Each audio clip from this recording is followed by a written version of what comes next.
for the last king of Hawaii, King David Kalākaua.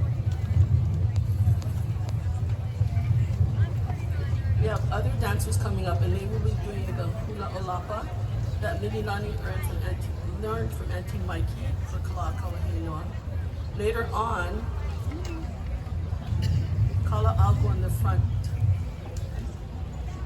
Later on, Mililani choreographed the song to have Kalākaua used with it.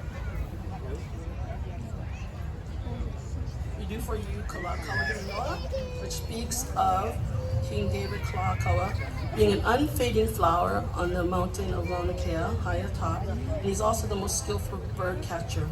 In this manner, he is also the choice flower of Hawaii. Oma Kau. Are you close enough to each other? Okay.